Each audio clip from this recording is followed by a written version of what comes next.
everyone. I hope you can all hear me. Can I just first of all thank Dr. Vidyamani, Sudha ma'am and Dr. Veena who have been communicating with me. Thank you so much for inviting me. Thank you for the CME and it's a pleasure to be here today. And my first encounter with Dr. Vidyamani when I went to work for her was that she was doing a laparoscopy and she asked me to put a manipulator from below in the uterus, and it was a very soft uterus. And after the procedure she said to me, "Thank you for not perforating this uterus," and that will always stick in my brain. And of course, thereafter we met in England, and I know she's always been very academically active. So it's my pleasure to be here and to present a little bit to all of you. So, Dr. Vidyamani ma'am, thank you for the kind introduction. Today I'm going to speak on few of the add-ons in IVF. And as you all have heard, we see a lot of complex cases at ARGC IVF clinic. It's a clinic where people come after 2, 3, 4 failed cycles. We don't commonly have patients who come for the first time to us. Simple male factor, tubal infertility, that's not what we see. Our day-to-day patients are 3 failed good embryo transfers and then they come to us. So, with no further delay, let me move on.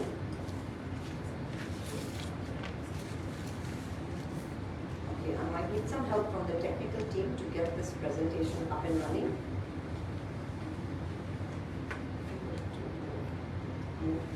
Slide.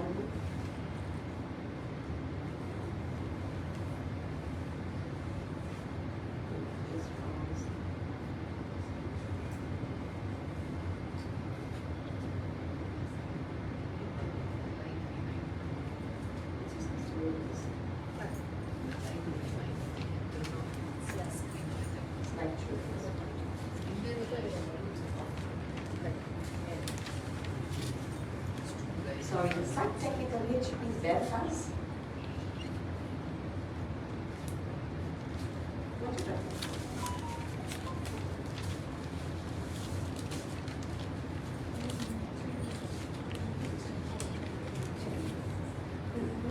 Going to a slideshow.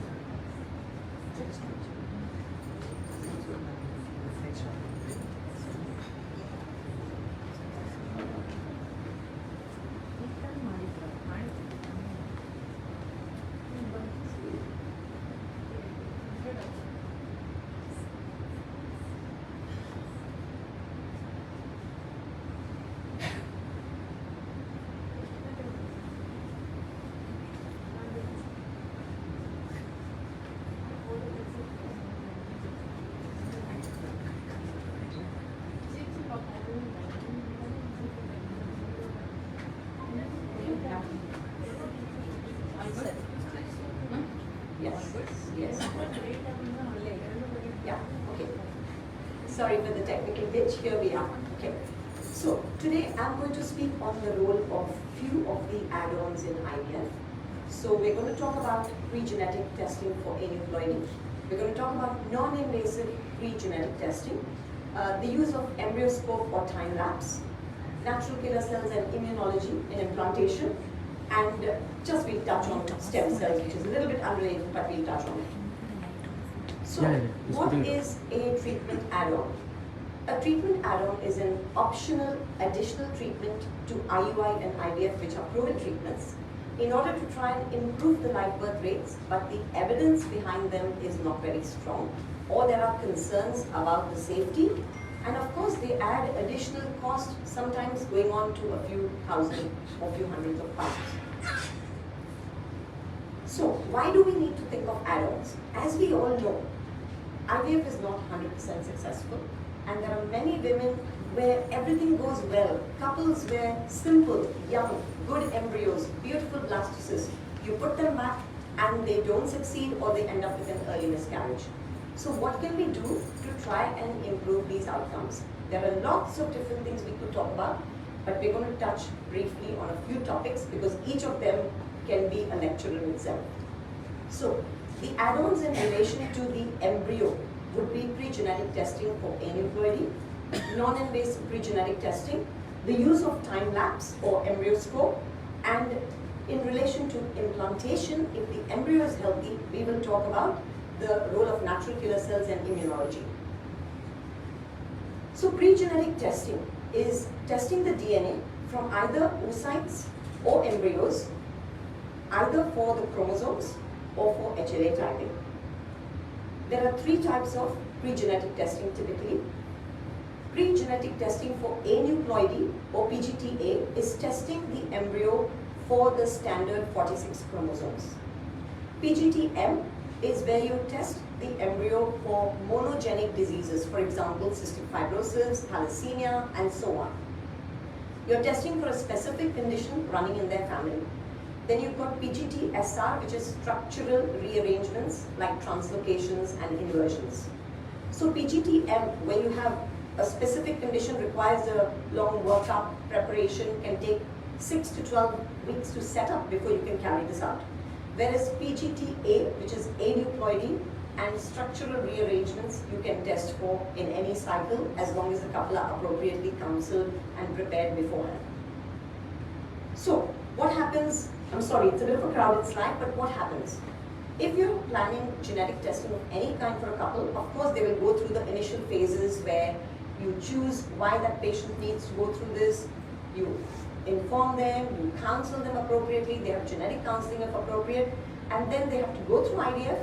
They have to create embryos which are blastocysts, and nowadays usually we will only test blastocysts for embryo biopsy to test for the genetics.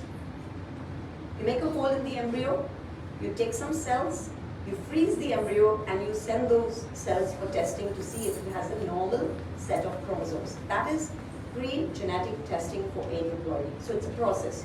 And then you freeze the embryo, you wait for the results of those 5 or 6 cells that you take out from the embryo, and that tells us is that embryo normal or not, and then you plan a frozen embryo transfer in a subsequent cycle when the results are available. Okay, so this is a little video, I hope it's there. You can see this video. This is a blastocyst. That's the pipette which is going to be taking a few cells. So that's the outer part of the blastocyst, which is called trophectoderm. You can see it's hatching because the cells are starting to protrude, and the pipette will pull out 5 or 6 cells from this embryo, from the outer layer which is destined to make the placenta, and these 5-6 cells are sent off for testing. So it's not testing the inner cell mass which makes the baby which is inside this blastocyst, but it's testing cells from the trophectoderm which is destined to make the placenta. So that's an embryo biopsy. As you can see, it's an invasive procedure. It involves a needle on the embryo, taking cells off, freezing, thawing, which can also lead to problems with implantation. Okay, let's move on to, so why PGT-A? As we discussed in artificial reproductive treatment, we want a healthy live birth with an elective single embryo transfer ideally. In a standard cycle, we like to take out multiple eggs, create embryos, choose the embryo that looks the best, which is morphological assessment. That's how standard IVF is carried out. You choose an embryo based on how it looks and you put that back, but what we do know is that the morphology of the embryo does not correlate well with the viability of the embryo, and you cannot differentiate a genetically normal embryo from an abnormal embryo. And the commonest reason for lack of success with IVF is a genetic incorrect number of chromosomes or aneuploidy. So, what we're testing for is either an extra chromosome, missing chromosome, and an embryo with the standard 46 chromosomes is called euploid. If it has an incorrect number of chromosomes, it's aneuploid. Sometimes you get a result saying it's mosaic, which is a combination of normal and abnormal chromosomes. So, this shows you the embryo on the left is a blastocyst which has all normal cells in blue. The embryo in the middle is abnormal, all abnormal cells, so clear cut. You would want to use an euploid embryo for transfer later. Aneuploid embryos we would not be using. What do you do if you get a mix of both? So you're taking 5 or 6 cells from the outer layer of the embryo to test for an embryo which has over 100 cells. So if it comes back as mosaic, some normal, some abnormal. In the past, we never used to use mosaic embryos for transfers, but now there's evidence accumulating that these embryos also achieve a healthy live birth, And if a couple are not producing many embryos and they only have mosaic embryos, now we do use them for transfer after appropriate genetic counseling. So the theory behind using PGTA, that all of us women, as we get older, will produce a larger proportion of unhealthy oocytes and therefore abnormal embryos, and that's the primary reason for implantation failure or miscarriage. And you cannot differentiate them based on appearance, and that's why you need to biopsy them. So if you look at the slide on the left, you will see that as a woman's age increases, the abnormal eggs increase, miscarriage increases, and live birth rates goes down. And when we counsel our patients, as Dr. Vidyamani pointed out, between 40 and 42, the success rates we have is between 50 and 30% because there's always a variation. And of course, 42 upwards is very low. But if you look at the slide on the right and you look at the blue bars, those are women who are getting older, but they have genetically tested normal embryos. And if you put back normal embryos, whatever their age, the chance of success is the same because the embryo is genetically normal. Whereas if you look at the red bars, those are embryos which are not tested, and then therefore you get a smaller percentage. Okay, let's look at this graph. So you can see the green bars again. All the green bars are different age groups from less than 35 to 42 years upwards. The green bars are women having transfers with normal embryos and being successful. So the success rate is the same or similar for all age groups if the embryo is normal. On the other hand, if you look at the orange bars, which are embryos which are put back by morphological testing, you can see the success rate is progressively going down as the woman gets older because the problem is the egg and the embryo. So, once we take the cells, what do? They are analyzed by FISH, CGH, digital PCR, NGS. These are different molecular diagnostic platforms to assess the genetics of the embryo. Nowadays, most labs, most technology has moved to NGS, next generation sequencing, which is considered to be a more accurate technique to assess all the 24 chromosomes. The reason we say 24 is because 22 sets of autosomes and X and Y, and hence it's 24. Okay, so with mosaicism, as I mentioned, mosaic embryos are those which, when we take out these 5-6 cells, 2 or 3 are normal, 2 or 3 abnormal, or different combinations. In the past, we didn't use them, but now we do use such embryos if those are the only embryos after appropriate counseling. But many couples will prefer to do another cycle, generate more normal embryos before they finally consider using their mosaic embryos. Now, when do we consider PGTA? Is it something for everybody? No, that's very important because it has some downsides, it has some risks. So the categories of patients we consider it for is women with advanced maternal age. Now there will be a controversy of what is advanced maternal age, 35, 37, 38, 40. So generally you start thinking about it based on the individual patient parameters, individual discussions. So for example, in the US, it's very common for women even at 35 or even 34 sometimes to have PGTA and then put embryos back. In UK, we are a bit more conservative about it because of the downsides. So we tend to consider it for women who are over 37, but of course consider the individual history, repeated unsuccessful implantation cycles, repeated miscarriages, or severe sperm abnormalities, or if we are pushing towards elective single embryo transfer because that's become the norm now, depending on the age group and the history. So, what about the data? So I can keep going on about lots of studies. STAR trial was the first trial. Then you have a Cochrane review on the role of PGTA in implantation failure in IVF. But what I would say is that broadly, most studies have not shown a benefit in improving live birth rates using PGTA for all infertility patients. There is a subset of patients, so advanced maternal age, repeated miscarriages where it may be beneficial. And again, there will be lots of data from different studies showing different things, but the bottom line is use it for or consider it for women who are older, repeated failures if they are making good number of embryos, repeated miscarriages if they are making good number of embryos, because if they have only 1 or 2 embryos, you may as well put them back and hope for the best. And the ASRM, which is the American Society guidelines, recommend single embryo transfer without compromising pregnancy rates and avoiding complications of multiple pregnancy, and there they advocate the use of PGTA. In UK, the HFEA, which Dr. Vidyamani referred to, Human Fertility Embryology Authority, which governs all IVF clinics in UK, they provide us with guidelines, and as per their guidelines and their conclusions, there's no evidence from RCTs that PGTA is effective to improve live birth rates for all age groups. It can reduce the number of embryos available.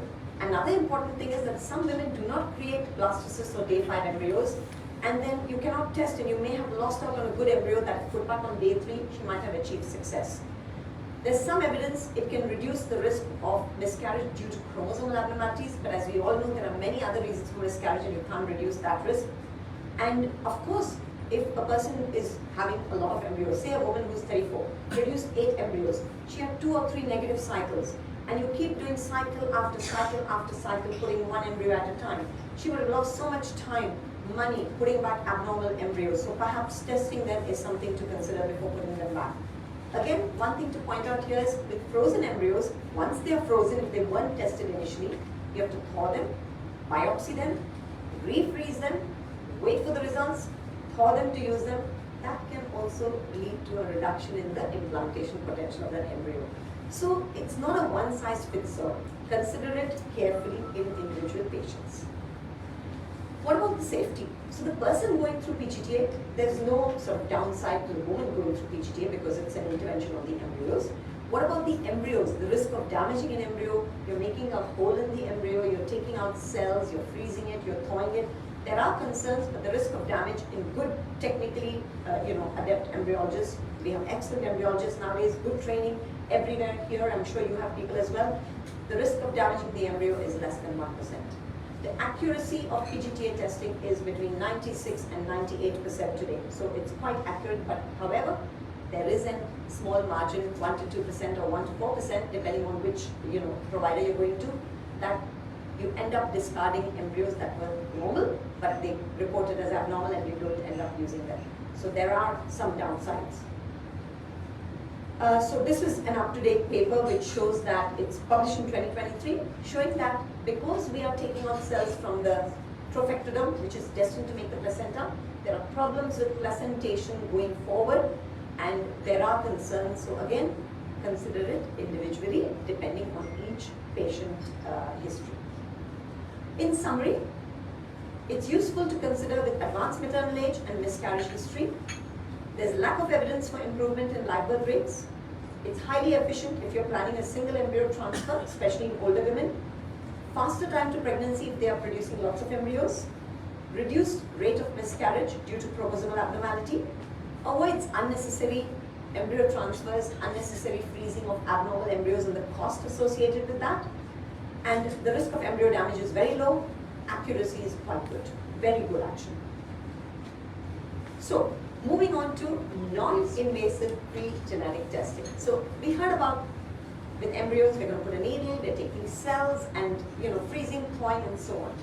This does carry some risks. Damaging the embryo, discarding normal embryos, possibility of epigenetic modifications and so on.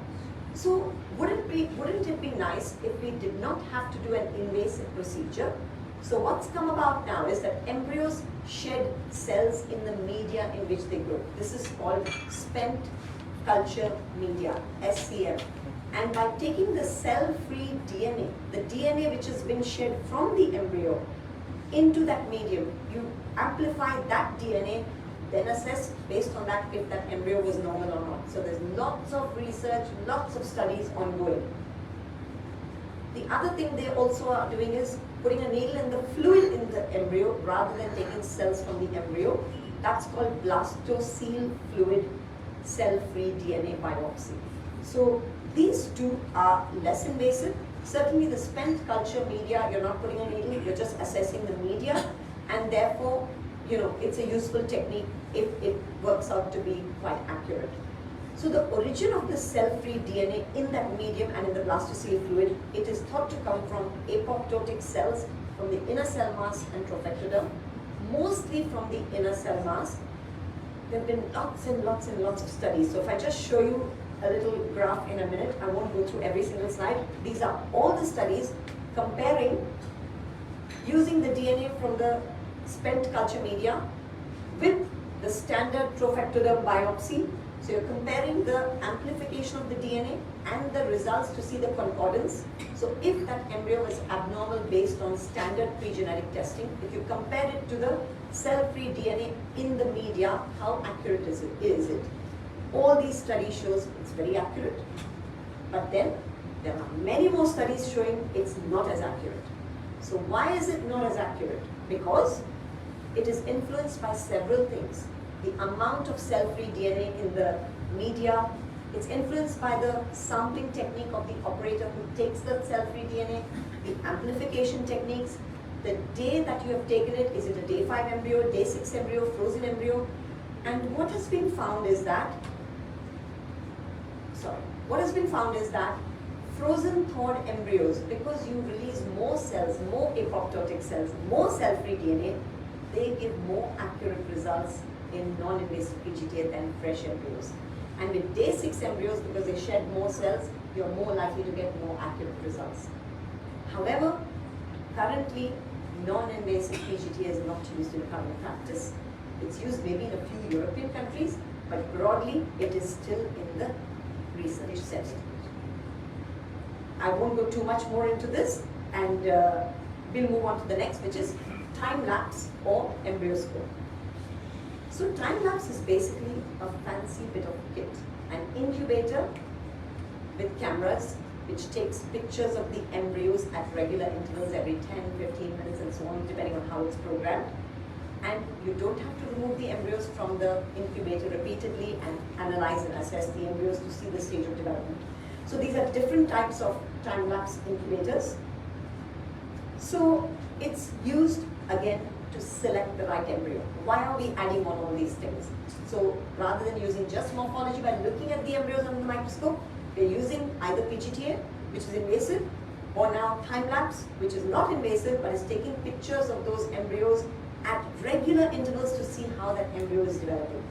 So in this, what you have to do is you have to leave the embryo inside for the 5 days, see the various stages of development. So it's all very computerized. You have artificial intelligence, you have lots of algorithms. Different companies provide different algorithms. Different clinics establish their own algorithms to tell us if the embryo went from A stage to Z stage, but it went through B, C, D, E, F, G in the middle, did it go through the standard rates of development? Did it go through the right stages at the right time? So suppose you have 2 beautiful blastocysts at the end and you want to put back 1. Which one do you select? So based on the pictures that the cameras took, based on the computer analysis of these algorithms, they will assess and decide, and the computer guides you which embryo you can use and which has a better implantation potential. So normally an embryologist would check the embryos at certain stages. Fertilization check, day 2 check, day 3 check, and of course day 4 most of us don't check embryos, day 5 or 6 check. And so the time-lapse incubator avoids all of those. You just leave it inside, you keep looking at your monitors, see the development, you can play the videos. I did try to attach a couple of videos, it just wouldn't take, so I'm sorry I can't show you those, but it's absolutely beautiful to see the stages of development of an embryo. Sometimes embryos go from 1 cell to 3 cell, which is not a good sign. And if they go from 1 to 2 to 3 to 4, it's just looking at those stages and seeing the development of the blastocysts, they're absolutely beautiful videos. Okay, so as I said, currently we all assess embryos by morphology and there are different classifications. But now it's time-lapse, computer algorithms, clinic established algorithms. So the advantages are you don't have to take embryos out multiple times. It's not affected by the handling of the embryologist. You're taking it out, exposing it to changes of temperature, carbon dioxide and so on. And that's very important for embryos to develop. And so now, what's the evidence? It looks like a fantastic bit of kit. But again, lots and lots of systematic reviews. There's a Cochrane review. And the overall conclusion is that there is no improvement in the live birth rates. Having said that, it gives additional information for certain groups of patients. And patients like to see their embryos if they're not developing good embryos. A woman who's relatively young, the embryos are deteriorating, lots of fragmentation, certain things which you can pick up as you see these videos, which helps us in prognosis, helps us in guiding the patients, egg factors, sperm factors, so many bits of information which you can gain. And if they have lots of embryos, it may be beneficial to help us select the embryo, and it's a non-invasive technique. So, again, there's lots of good quality studies here, but no improvement in live birth rates, but at least no harm to the patient or the embryos. The HFEA take on this is our regulatory authority. So they have this traffic light system for add-ons, which is 5 levels of add-ons, and they are graded as red, amber, green, gray, black. So for time-lapse or embryoscope, they put it as a black rating because the findings from moderate, high quality evidence shows it has no effect on treatment outcome. I hope everyone's still awake and listening. Yes.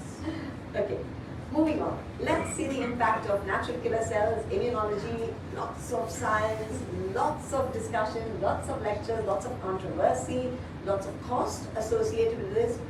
So, where does immunology and natural killer cells come in? Again, going back to the young patients, beautiful embryos, normal chromosomes, full workup, everything's looking good. You've done a laparoscopy, there's no endometriosis, the sperm factor is perfect, the AMH is good, everything is good, beautiful blastocyst, not implanting. That's where the role of immunology comes in, because we all know that there are 2 important things for any implantation. The embryo, which has to be genetically normal and morphologically sound, so that's the seed, and then you've got the soil, which is your endometrium, your implantation mechanisms, where everything comes in, your progesterone, the thickness of the lining, the cavity, and immunology, where the role of natural killer cells, T helper cells, is a simplified version of saying this. It is such a complex field, I could talk about it for hours to tell you about Treg cells, Th1, Th2, KIR receptors, HLA of the extravillous trophoblast, and so on.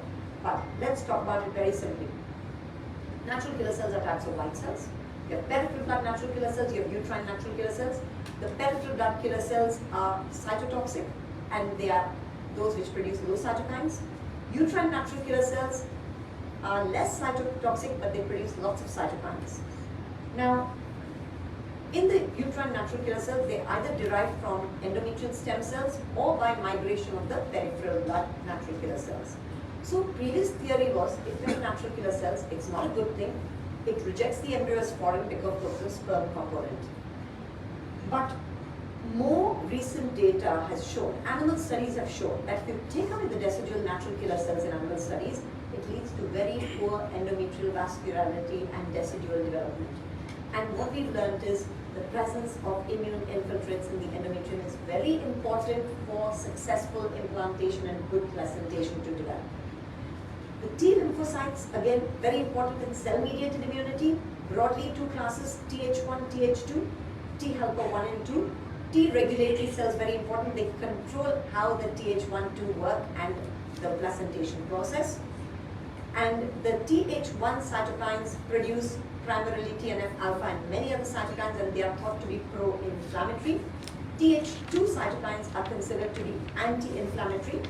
So, if you look at the right, normal pregnancy is Th2 or anti-inflammatory predominant.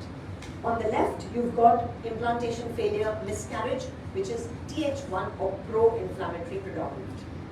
So you can see this slide where you can see the typical thing we study in physiology, in preeclampsia and IUGR, where if the spiral arterioles are well developed, which is on the left, you have decreased vascular resistance, increased blood flow, good placental development. And on the right, you've got the narrow spiral arterioles, poor placental development, and this is all related to placentation and immunology. And the same thing applies to lack of implantation and sometimes early miscarriages where embryo is not at fault. So, where do we consider immunology testing? Recurrent implantation failure, recurrent pregnancy loss, unexplained infertility, young couple, everything else looks good. Maybe they are creating embryos multiple times inside, but they're not implanting. When they have euploid tested normal embryos put back repeatedly and they don't implant. Endometriosis is a condition where you look for it. Autoimmune medical history, ulcerative colitis and so on. long panels of tests you can do. But the common ones are, of course, as we all I'm sure test, antiphospholipid antibodies, antithyroid antibodies, anti-nuclear antibodies, Th1, Th2 panel, and we test for peripheral natural killer cells. Uterine natural killer cells, of course, have a lot of evidence, but because it's invasive, you can't really test that close to an embryo implantation cycle. We, in our clinic, have used for 30 years now peripheral blood testing to help us direct the treatment. So, what do we do if we find a problem? Just very briefly, IVIG, intravenous immunoglobulin, it's made from human plasma. It's quite expensive. It carries a lot of risks, and the evidence for it is not that great. But again, I won't go into too many details, but lots and lots of papers for and against IVIG. Ultimate take of HFEA is it's in the red category with lack of evidence to support good outcomes and concerns about safety. The next treatment we potentially use is intralipids made of egg yolk and soya, and infusion given in the lead up to transfer. And this is much cheaper, and recent studies are showing it's as good as IVIG in helping with implantation, and both human and animal studies show it reduces inflammation, killer cells, cytokines. So again, lots and lots of papers for and against. The take of HFEA is it's in the gray category, that there are insufficient, moderate, high quality studies. We did a local audit. We've been using these treatments for over 20 years. With IVIG, we did a very short audit just to give you a snapshot. 8 weeks, 73 cases had IVIG. We saw one case with high temperature, which settled down within 24 hours. Intralipids, 223 cases, not a single reaction. So though there is a lot of concern about side effects and so on, yes, the cost is very important, and it's not for everyone, but the risks in good hands when you're monitoring them, when you're appropriately selecting patients, the risks are low. But yes, it's not for everybody. Okay, sorry, just a couple of slides. Steroids are used commonly. Again, that falls in the red category with lack of evidence to show benefit in live birth rates. These are two good papers on immunology and the evidence from the Americans. And in summary, the aim of immunomodulation is to correct an immunological imbalance, improve implantation mechanisms. The evidence base is not strong, but the literature does hint the way forward. While some of these medications like aspirin, corticosteroids in small doses have been used for many years and are safe, others like IVIG, intralipids, Humira require more long-term data and good quality studies. We have been using all of these in our clinic. It's now, as I said, 20 plus years. I've been part of the clinic 17 years. Mr. Taranisi, who is of course the pioneer with all of these testing and treatments, has been doing it for 30 years with very, very good results. And we do attribute these treatments in selected cases as one of the reasons for better success. But it's very important to choose the right patients, appropriate counseling, and follow the protocols. Last few slides on stem cell therapy. This is a little bit aside from implantation and PGTA and add-ons and so on. So stem cell therapy in IVF and infertility. So why do we use it? Where does it have a role? Stem cells can proliferate extensively. They can replicate similar copies of cells. They can also differentiate into specific varieties of tissues. And how do they work? They probably work by regulating antioxidation, anti-apoptosis, angiogenesis, maintaining immune balance, and differentiating into different germ cell lines. The applications they can use for are severe male factor, and in the woman, in polycystic ovaries to improve follicular genesis, premature ovarian failure to improve the oocyte count and follicular genesis, and possibly in women with Asherman syndrome and poor endometrial development. So there are different types of stem cells: adult stem cells, early embryonic stem cells, induced pluripotent stem cells according to the derivations. This slide gives you an indication of all the animal studies that are being done, the different types of stem cells that are being used from adipose tissue, umbilical cord, menstrual blood, endometrium, and so on. And the benefits could be improved spermatogenesis, improved follicular genesis, improved endometrial development and live births. But in summary, these remain in the preclinical investigational phase. There's a lot of research, a lot of work required before we can move into this. And it may turn out that autologous stem cells will be more ethical and safe and non-immune. And one of, I would say, a little derivative of this, it's not exactly stem cells, is now plasma-rich platelet treatment, which is being used for women with, low ovarian reserve, not really premature ovarian failure, but it's being used where a woman's blood sample is taken, platelets are separated, they are injected into the woman's ovaries, so platelet-rich plasma or ovarian rejuvenation as it's called, which is thought to improve the success rates for some women with very poor egg quality where they're not ready to move to egg donation. I'm just going to touch on two interesting cases and I'm going to wind down. I'm sure time is up. So, Dr. Vidyamani, if I can stop if you want. No. Yeah? 2 cases. Okay, I'll just do 2 interesting cases. So this is a lady we saw, 34-year-old, unexplained infertility, hypothyroidism, good ovarian reserve, good blastocyst. She'd had 2 fresh, 4 frozen transfer cycles, 7 blastocysts put back, always negative cycles. All the workup, everything was normal. Immunology panel showed elevated killer cells and normal cytokines, which is the Th1-2 ratio. She had more blastocysts frozen, so we didn't do any genetic testing. Natural cycle frozen transfer. We gave her IVIG because her immunology test results showed high CD56 cells, and the IVIG is given as an infusion in the 7 to 10 days lead up to transfer. We did put back 2 embryos with all those failed cycles, and she had a twin live birth. And this is a very common scenario in our clinic, which is why we get criticized for putting back 2 embryos. But if a woman has had 7 transfers fail or 6 blastocysts or whatever, you have to start thinking outside the box. And the women, as you can all understand, are keen to have a baby by then, but with appropriate counseling. I'll go through another quick one. I won't go through. Okay, so this is a lady, 2 doctors, both GPs, trying for 2.5 years, subseptate uterus, not getting pregnant due to male factor, but had 1 embryo transfer, miscarriage at 5 weeks, another embryo transfer, miscarriage at 5 weeks, good AMH, normal laparoscopy, had counseling about the subseptate uterus but did not want to have it operated, and it was actually quite small, so pros and cons discussed. She said she would like to do 1 more transfer before moving on to actually considering a septal resection. And so she had APLA, it was negative, thrombophilia was negative, natural killer cells were elevated. She had intralipids infusion in the lead up to the transfer. She had intralipids every 3 weeks when she was pregnant. Currently, she's 34 weeks pregnant and doing well. So hopefully she will have a single healthy baby very soon. These are just 2 small examples of the types of cases we see, but we have hundreds, I would say thousands of such cases that we see. So, but it's very important that with add-ons, what I would say is that it's not for everyone. The evidence is not strong. You have to consider each couple individually based on their history, their story, their needs, and some of them will be willing to move on to alternatives. Some of them are willing to consider this after appropriate counseling, keeping in mind the evidence, the cost of all of it, the time scales of all of it, and the alternative treatments available. So counseling and communication is vital to all of this. Thank you very much again. Thank you very much, Anna. It's a very, very clear talk about all the embryology part. Have you got any questions in the audience?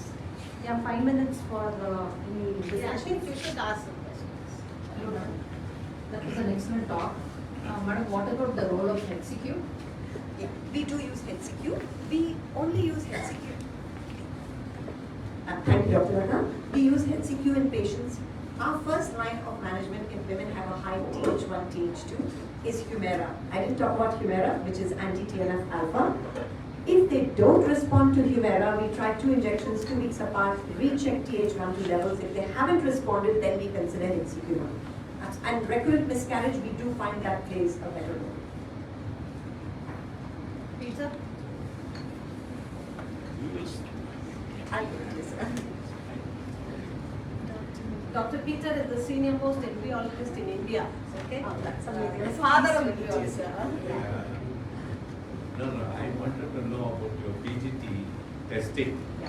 Whether you test all embryos simultaneously without any, in the sense, carrier status or age related, No, sir. 35 and above, or is there a carrier status, that's why you screen, or you generally screen all patients? No, not at all for all patients, sir. We only screen those women who have repeated unsuccessful cycles, repeated miscarriages. If they are older, And also it's about some couples, sir, nowadays, it's like a cafeteria sometimes, which is a bit not nice in IVF, but sometimes they come to us saying, and especially American patients, they will come to us saying, XYZ had a treatment, they tested the embryos from the start. Even if they're 37, they want to test right from the beginning so that they don't have failed transfers. And nowadays, many women are banking for the future, banking embryos. Not ready to have a baby now, want to have a baby after 5 years, so want to bank embryos, but after 5 years, if they find out the embryos are abnormal, they won't be in a position to create more good embryos, so they want to test. But the indications we use it for is repeated unsuccessful cycles with good blastocyst formation, repeated miscarriages.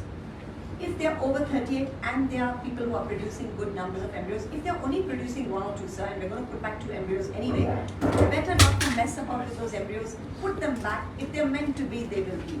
The other area which is tricky is repeated miscarriages. The woman is traumatized. It's difficult. She's older.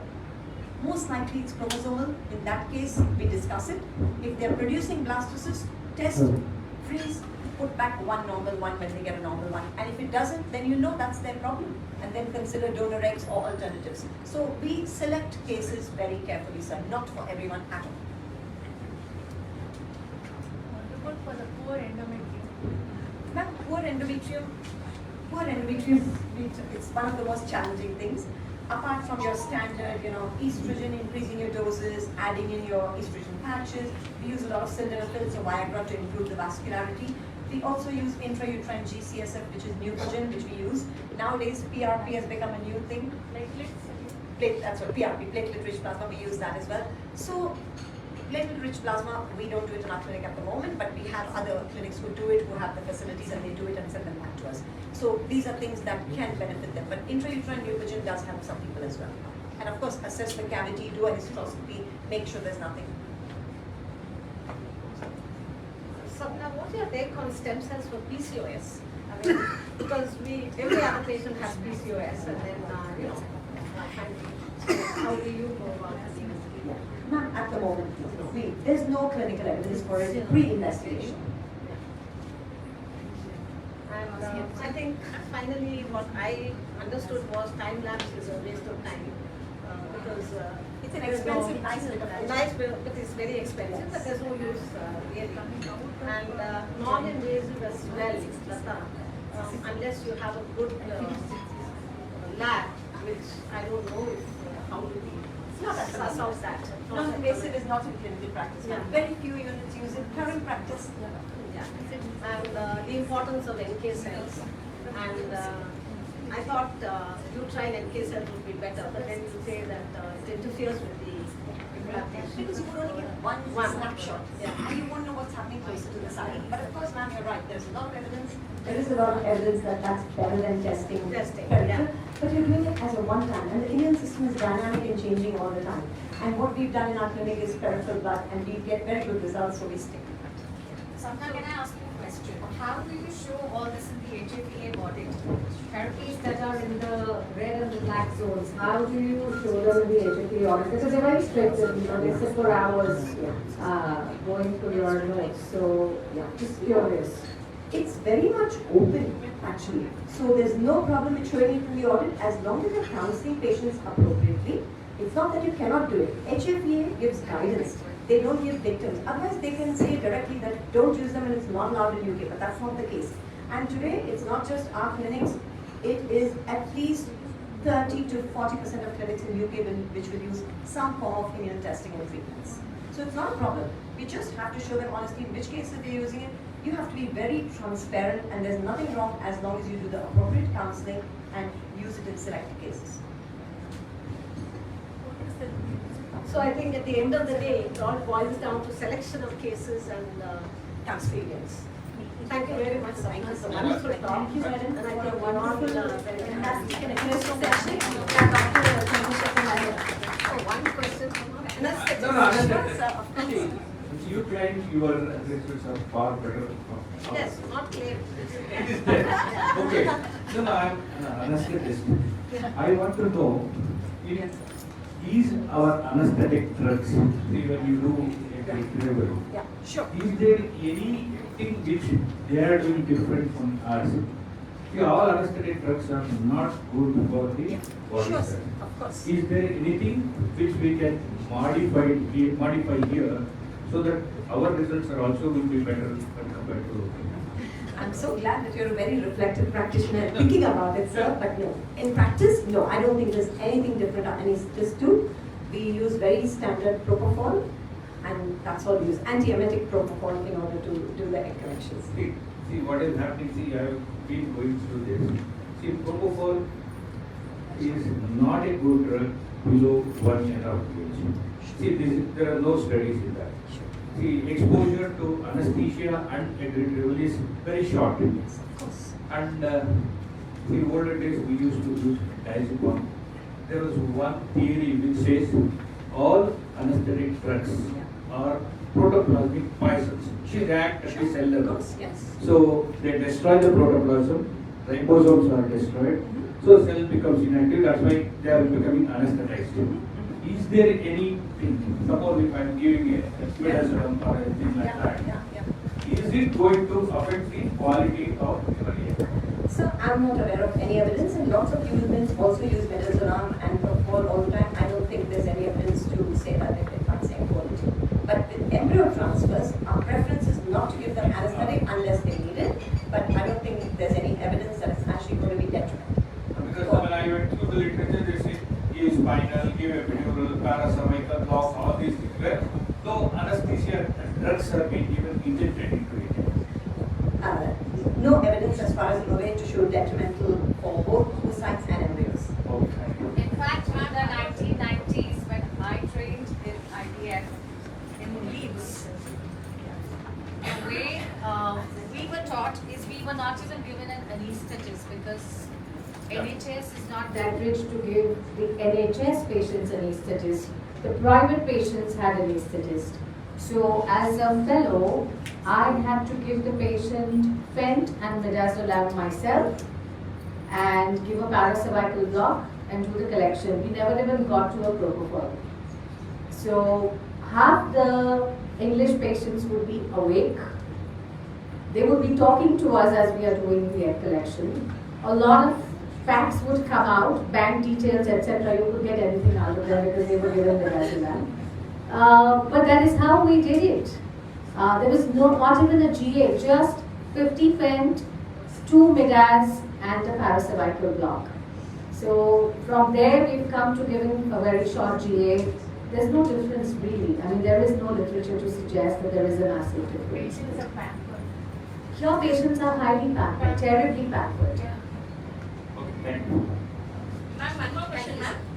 Ma'am, before doing that PRP, we are used to give this GCSF. Is it beneficial? We Is find the it- results good? We actually do use intrauterine lipogen, and we do find it beneficial. We in fact did a poster for ESHRE about 2-3 years ago.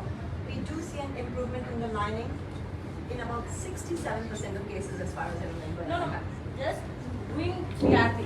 Before doing PRP, Yeah. we give 3 doses of GCSF, Yeah. subcutaneous, Yeah. and then take the blood for PRP. I don't think there's We any have done evidence for small that. studies, but Yeah. I saw some 5 to 10% improvement, but how logical it is? Is I'm it not sure. beneficial? I don't think that subcutaneous GCSF is going to help. If at all, there's some evidence for intrauterine GCSF wash to improve the lining, but not subcutaneous. Subcutaneous is more for implantation failure, but that too, there's evidence is very weak. And when we use what they tell, when we give subcutaneous GCSF, the stem cells in the peripheral blood is more. So when we take that blood for PRP, the stem cells what we get in the wash is a good number. And that- Understood? I got that. And in fact, in Greece, they do that to do ovarian PRP. Yeah. But the evidence is not. So it is not recommended. You can try, these are all experimental. PRP overall is completely experimental. So you can try these techniques if you find that there is some benefit, but there's no evidence for it. Thank you, ma'am. Now I request COO of Dr. Sagar, COO of Sagar Chandramma Hospital, Mr. Sagar Chandramma, to give the token of appreciation to Dr. Sagar.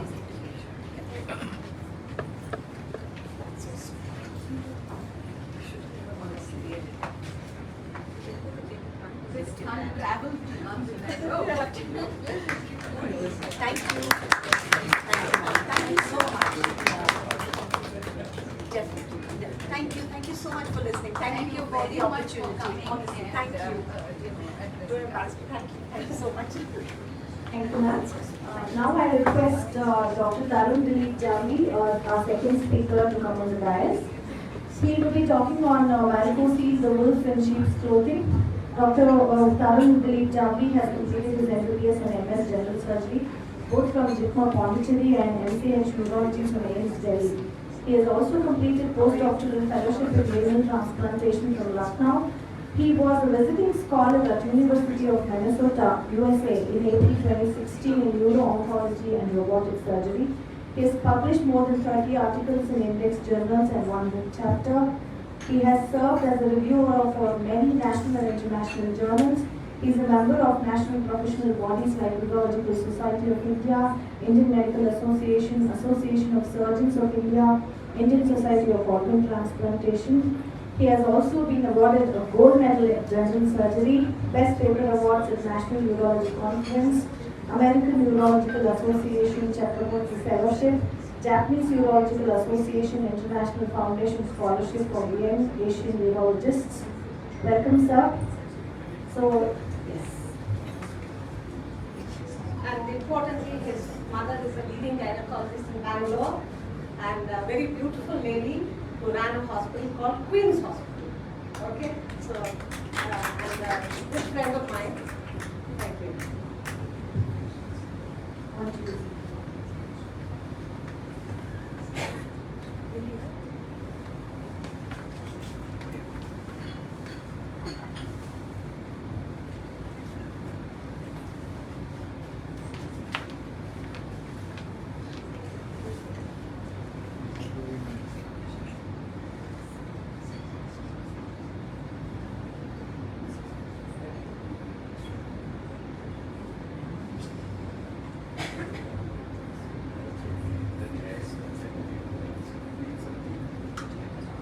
Thank you for the introduction, and thank you, Dr. Vidyavari ma'am, for the invitation. Thank you to Dr. Veena also. I'll be talking something which is purely andrology, something which we see so often in practice, but it is often ignored.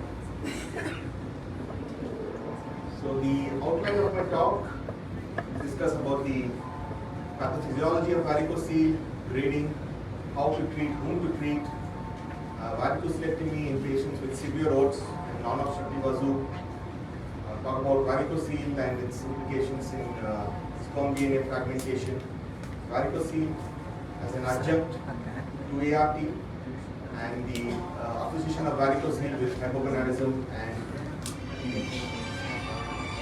So as we know, the male factor contributes to up to 50%, and varicocele is many times the most common finding. It's present in 7% of prepubertal males, and the incidence in the general population is around 20%. Its role in primary infertility could be up to 41%, and secondary infertility is up to 81%. And what's important to understand is varicocele is a progressive disease.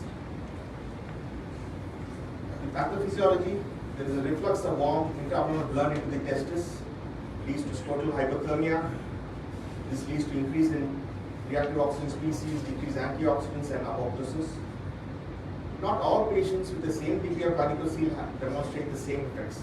So there could be some underlying genetic issues, polymorphism in the expressions of heat shock proteins, polymorphism in the enzymes like glutathione transferase, nitric oxide synthase, which act as scavengers of the free radicals and increase BAX and BCL2 genes and proteins. So what is the negative effect of varicocele? There's there's oxidation of membrane-rich polyunsaturated fatty acids leading to decrease in the sperm motility, decrease apoptosis, decrease in the sperm count, and leading to abnormal morphology. Now coming to the grading, there's often confusion regarding the grading among the clinicians. Sometimes we see grade 3, some reports say up to grade 5. So what's important to distinguish is there's a clinical grading and there's an ultrasound grading. Varicocele is a clinical diagnosis, and ultrasound is not required. However, we sometimes do get ultrasound for insurance purpose or for the patients when the patients ask. So the grading is the Dubin and Amila. This is the clinical grading. Grade 1 is palpable varicocele during the Valsalva. Grade 2 is palpable without Valsalva, and grade 3 is clinical. So the clinical grading, the indication for surgery is even grade 1 clinical varicocele. This is clinical grading. We also have the ultrasound classification. This is based on various factors like the hypertrophy of the venous wall, the degree of reflux. So in this, it is classified up to grade 5. Now, how do we treat varicocele? The gold standard is microscopic subinguinal varicocelectomy. This is through a small incision in the subinguinal region. It's a daycare procedure, and what's important to remember is you have to use an operating microscope. The operating microscope is not the same as the loop. The loop provides a magnification of maximum 3.5 to 4x. Whereas the operating microscope, you can have a magnification up to 20 to 25x. So with the microscope, we can distinguish the veins, the lymphatics, the nerves, the arteries, and ligate only the veins and prevent any ligation of the lymphatics and the arteries and decreasing the complication rate. So whom to treat? Treatment of varicocele should be considered, and varicocele is palpable on physical examination. That means even grade 1 clinical varicocele. The couple has known infertility. The female partner has normal fertility or a potentially treatable cause of infertility, and time to conception is not a concern, or the male has abnormal semen parameters. An adult male who is not currently attempting to achieve conception but has a palpable varicocele, abnormal semen analysis, and desire for future fertility or pain, related to varicocele is also an indication. We also get adolescents, 15, 16, 17-year-olds old, who have varicocele. What to do with them? So we have published a paper on this varicocelectomy in adolescents. So the indications for surgery even in adolescents: one, palpable varicocele with ipsilateral testicular growth retardation, bilateral varicocele or solitary testis with varicocele, and if the adolescent is mature enough to give a sample, even abnormal semen parameters associated with varicocele with normal size testis is an indication. Now there are certain expanded indications. One, abnormal EFI regardless of conventional semen parameters, to improve the quantity of sperm prior to retrieval in ART.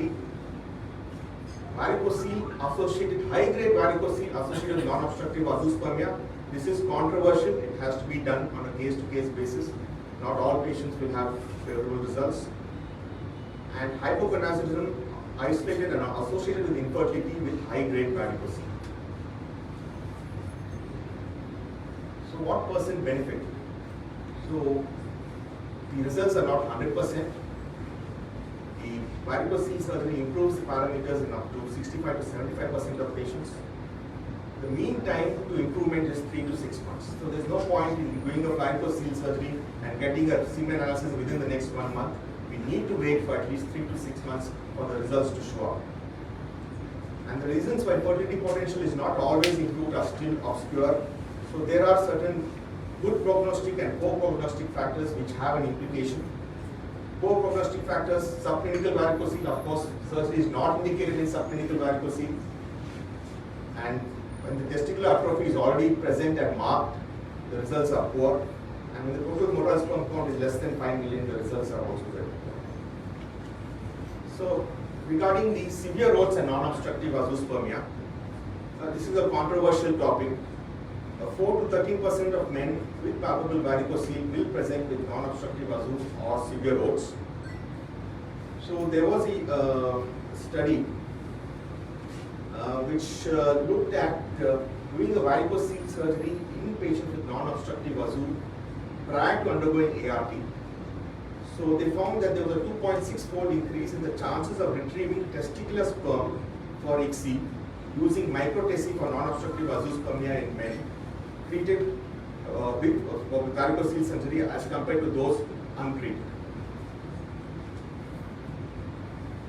PFI and varicocele. Varicocelectomy reduces DNA fragmentation and improves the sperm concentration, progressive motility and morphology. In the current guidelines, alterations in only sperm parameters are considered as indications. However, this meta-analysis showed that abnormal DFI measurement could also be considered as an indication for varicocelectomy in the appropriate patients.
Sorry for that.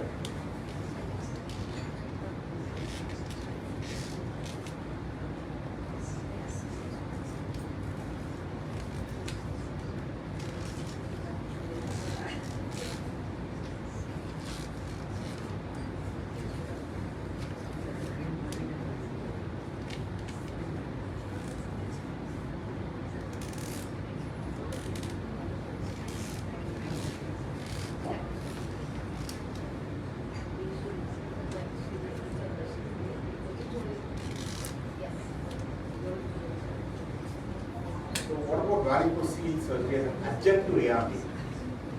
So significantly higher live birth rates after HC was seen in the group of men who underwent varicocele repair before ART compared to the ones undergoing HC in the presence of a clinical varicocele.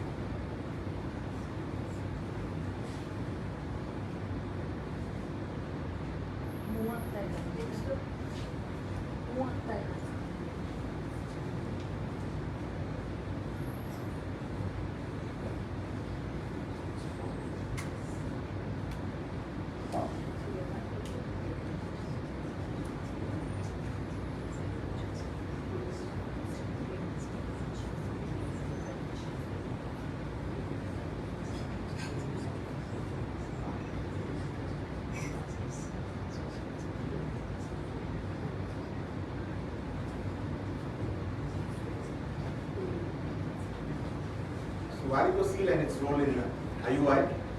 Varicocele significantly increases the pregnancy and live birth rates after IUI even when the seminal parameters do not improve.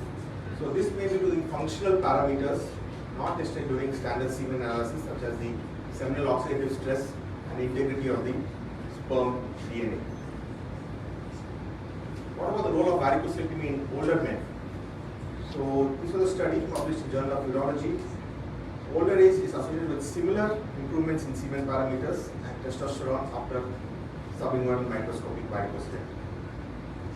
What is the role of varicocele in hypogonadism? So varicocele, as I told you, causes testicular hyperthermia.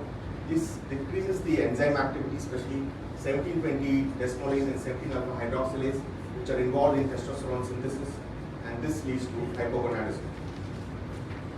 So there's an increase in serum testosterone after varicocele surgery in infertile men with low testosterone.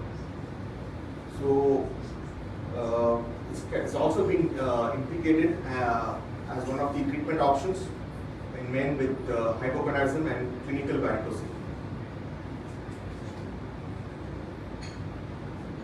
Varicocele and ED, this is controversial.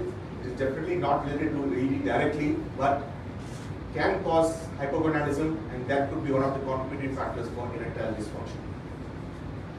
Now coming to antioxidants and versus varicocele.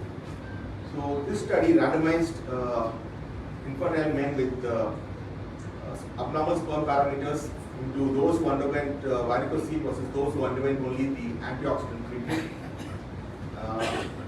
So the results were superior in the group who underwent varicocele surgery. what's important to understand is the antioxidants, the role is limited and the benefit is limited. Once we stop the antioxidants, the benefit disappears, whereas the effect of varicocele surgery is long-standing. So coming to the take-home messages, in the evaluation and treatment of couples with infertility, do not focus only on the semen analysis report and treat the man as a whole. Often the health of these men is overlooked in the efforts to initiate pregnancy, and varicocelectomy in indicated cases is associated with improvement in sperm parameters, EFI, improves the spontaneous pregnancy rate, and improves the success rate when IUI or IVF is needed, and can downgrade the level of AR. And benefits are also noted in individuals with hypogonadism and high-grade varicocele. Thank you. Thank you, sir. I'd like to talk more varicocele. I think we will better refer to you if at all we have any doubts. Because sedentary habits increase varicocele. You said it's a progressive disease, but I mean, long as Obesity is a risk factor, but the basic defect lies in the valves of the veins.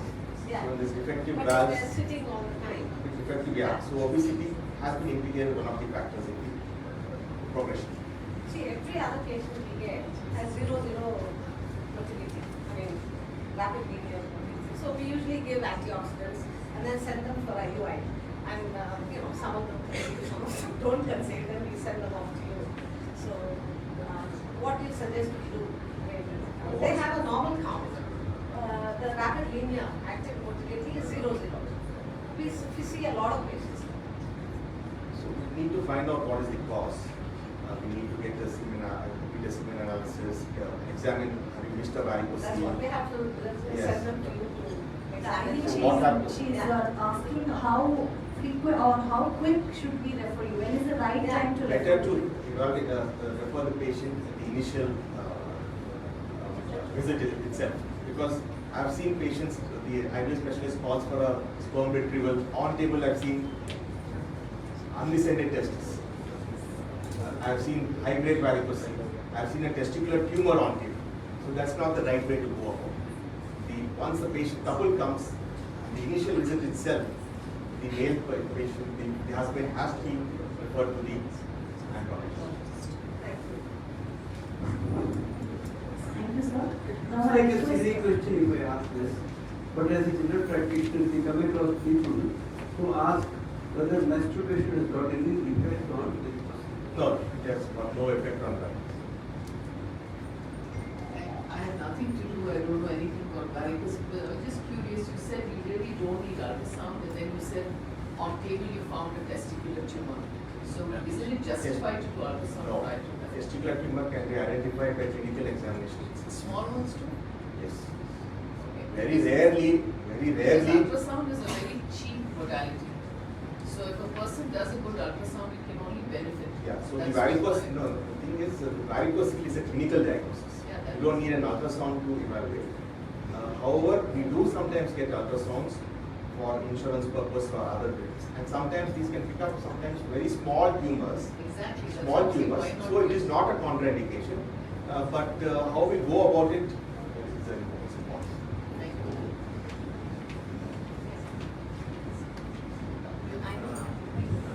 The unfortunately, the common practice is like a lot of female fertility specialists, they are very hesitant to do a testicular examination, and andrologist is not readily available for them. So what happens is they do the scan, so it's not indicated, and every scan will have a varicocele report. That's what. So there is a discrepancy, as I told you, between the ultrasound classification and the clinical classification. So many times the ultrasound grade 1 may not be clinical, it could be subclinical. So all ultrasound graded varicoceles need not be clinical. Best is to Venous diameter, you just see if it's more than 2 millimeter, anything. So even in the ultrasound, there are a lot of classification systems. Some are based on the vein diameter and various other parameters. Best would be for the andrologist to examine. If it's clinical, there is a chance for surgery and treatment.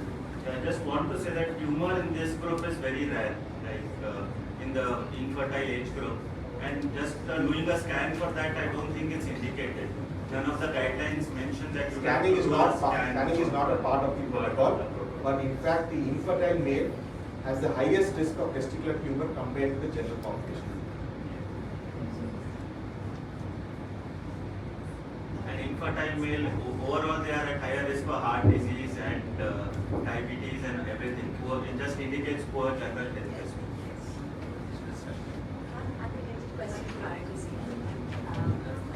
We see a lot of people doing lots of modern families. So I have someone who wanted to use sperm as a sperm donor from a man who was 70. Of course, we've done 7 granddaughters done on the bottom. What would you say are the risks associated with using that sperm? The age of 70. Yeah, it's not. Yeah, and there was also It's not legal. There is an age limit. So where are you using it? You're going to use it, but of course we talked about risks of autism, schizophrenia, both sort of counseling, ethics, everything. But it's a woman who wants to use her father's sperm because she wants her genetics in the family, but not with her ex, with your ex, because she's already 48. So it's very complex.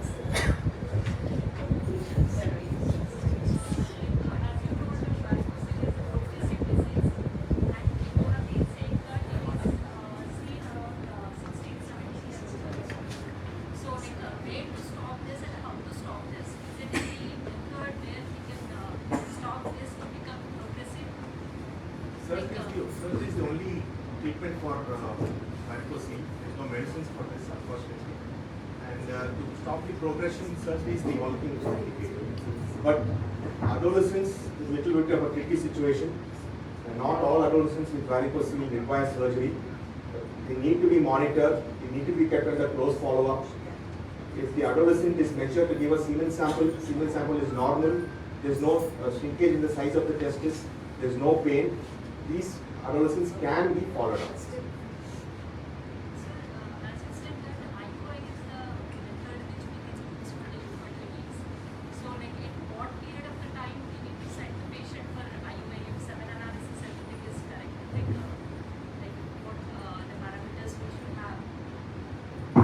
If all correctable factors have been taken care of and we are given 3 to 6 months of antioxidants and the parameters are not improving, they can be taken up for IVF based on the female factors. Sir, what is the route of surgery that you want to do, a open or a laparoscopic procedure? So the gold standard for varicose vein surgery is called a subinguinal microscopic varicocelectomy. So a small 1 centimeter incision at the cubic tubercle. That's the gold standard. Laparoscopic can also be done, but the chances of complications after varicocelectomy is more, and laparoscopy is more invasive.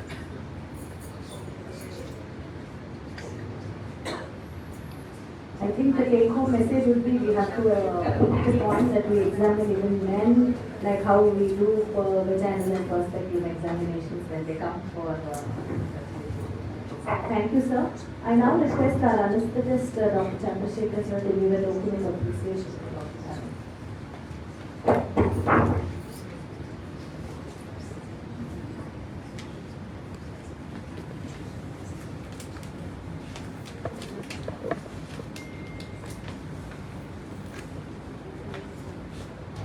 Thank you, sir.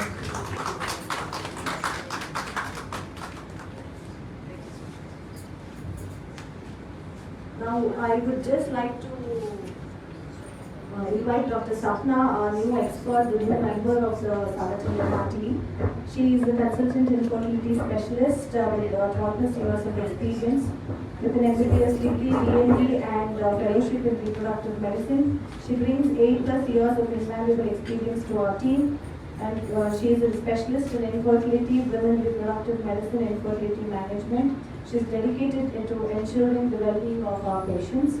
We are proud to have you, Dr. Sapna, as a crucial member of our hospital, providing expert care and compassion.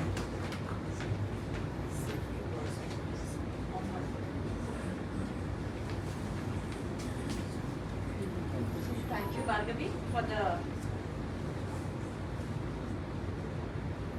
Bhargavi, for the very good introduction of myself. I am Dr. Sapna, fertility consultant. Now joined Sagar Chandramma as a new consultant. Hope you all help me grow along with you all. Thank you. Thank you and welcome. I request Dr. Lata to give a token of appreciation.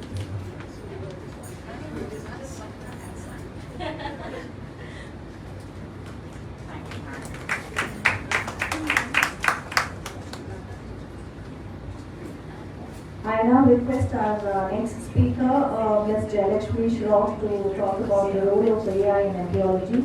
She is a graduate from MSc Biotechnology, Diploma in Genetic Engineering, having 22 plus years of experience in embryology and andrology field. She has been awarded Mamyata Annual Awardee by Manipal Hospital in 2015 to 16, guest faculty in many national and state conferences. She is also a course director for embryology and andrology laboratory online courses by Master Health Pro, and she has a publication, Hysteroscopic Endometrial Ablation for Abnormal Uterine Bleeding. Welcome, Ms. Jayalakshmi.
Years. So whatever I'm explaining here is new to me also. Yes, probably the younger generation can relate to these things much better than how an old timer can relate. But I'll try my level best to tell you what are the new AI applications which are revolutionizing the reproductive science. Okay. Embryology, as we all know, is a study of the oocyte, the development of oocyte, embryo from oocyte to birth. But then initially probably this was the goal, just to create a baby. But right now we have reached a stage where we want to see, understand the congenital malformation so that we can avoid them if possible. So these are the developmental stages from oocyte to blastocyst, what we see in our general IVF lab. These are observation under conventional methods like microscope. The semen analysis is done on a macular chamber. We see under microscope. gave the report. And even the IVF procedures like we do ovum pickup, the inundation part, conventional IVF or ICSI or biopsy, these are all manual procedures, and we use this conventional method of using microscopes. So, in spite of having so much of development, in spite of having so much of study, we still have this pregnancy percentage between 40 to 60. I'm giving a little broader range. But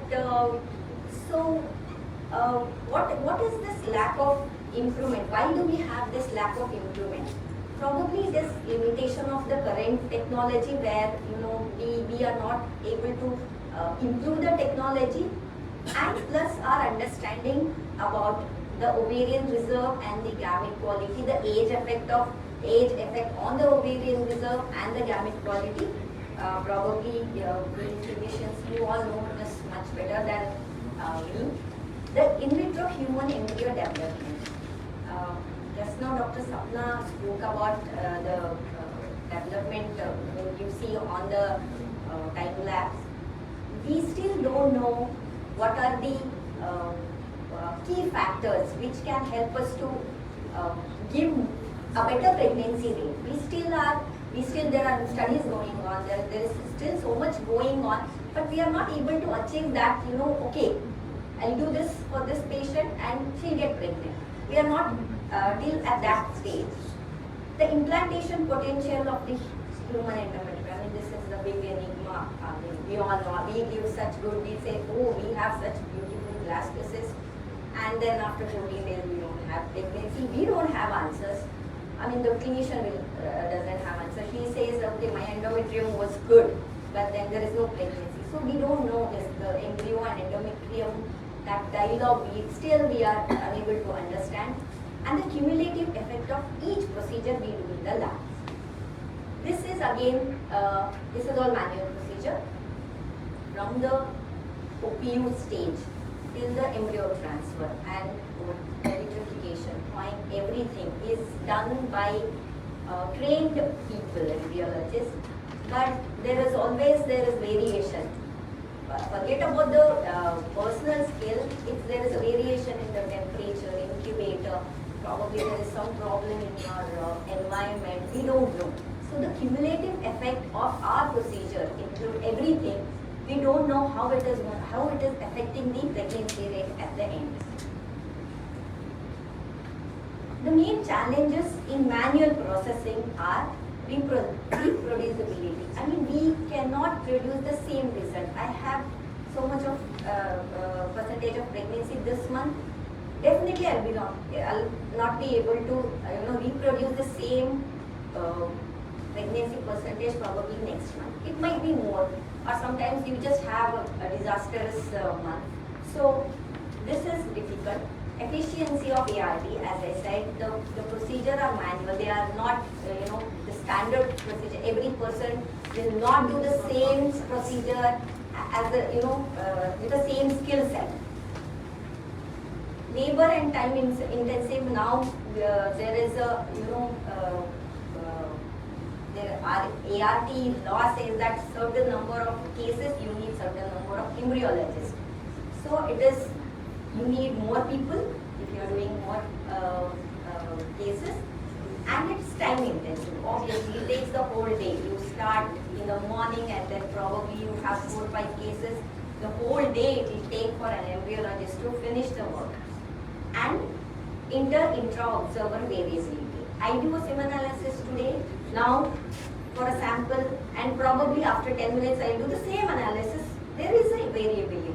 And if a single person can have variability, imagine the interperson variability, how much it can affect. So this is where we have artificial intelligence, where it standardizes the procedure, increases the efficiency of a procedure. Now AI we have everywhere. I mean, we agree, we don't agree. The AI is here. We have self-driven car, we have all these UPI, everything. I mean, the amount of effect the AI has on our life is like probably we can't even imagine right now. So why not in ART?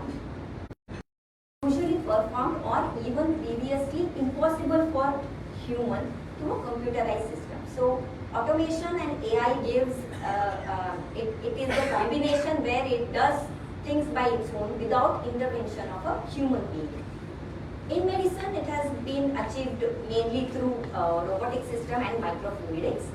I'll talk about that little later. In the current age of digitalization, automation holds a promising role in improving efficiency, reproducibility, and consistency in ART, as I said earlier. Artificial intelligence may aid automation by incorporating memory through learning and can be trained to perform measured action without human interaction in certain cases. So what does this mean? This means that obviously there is a human interaction. The AI is not a independent technology. It needs human intervention, but with a continuous learning. Probably you feed the information to a system where it can gives you back what you say, probably a picture where they say, okay, you can do this after studying so much, you can do this. So that is what AI is helping us in ART. Okay, let me start with the AI. Where and all we are actually using AI. I don't say we can. These are things are already there. So that data management, as we all know, that we have so many softwares right now where you feed in data, and it is now easier to maintain patient data, and the storage data is cloud based, so that you actually can access these data anywhere in the world. So the transferability between the medical centers, you have two centers where you want to check the information about a patient in another center. Now this is very easy. Initially, I mean, as I said, I'm an old timer. I know how difficult it was to get information about how the oocyte was from other center. We had 4 centers earlier, so it was so difficult to get the information for the embryologist. But right now it is like fed in the system, and then you can access it anywhere. The automated information storage system, we all know we have this radio frequency RFID, where the RFID labeling, where you have these labels, RFID labels on the dishes, and a system where it recognizes that RFID label, and there is absolutely no mismatch of the ID. As you can completely avoid this. This is not foolproof, but definitely will avoid the number of embryologists you need to do the ID proofing. So this, and with this identification, the information is automatically stored in the cloud system. So you have this something called data at the end of the day, where you can access and then go back and see where you have gone wrong, or what are your strengths, your weaknesses. Next is patient treatment pathway. This is a little clinical side, but then I'll just try to give information. There are certain algorithms designed where you feed the information about the patient, like age, BMI, FSH, LH, AMH, their AFC, and they will give you a certain protocol how to go about the stimulation. I mean, I know I'm completely not much aware of this stimulation protocol, but then this says that one software algorithm which is designed from patient anti-malarial hormone levels or the high productivity. I mean, these softwares also give you data about, these are the AMH level, and probably you will get this kind of pregnancy rate or this kind of a yield when you do a stimulation. And there is a pivot algorithm where you give the BMI, you give the age of the patient, FSH, LH, and they'll give you what doses of FSH or LH you are supposed to give to the patient. An individualized RFSS dosing algorithm based on women's AMH and body weight. There are, why I have mentioned these names are like, they are the software which are already running right now. So these are the ones which people are using. So this software can prevent the OHSS in the women.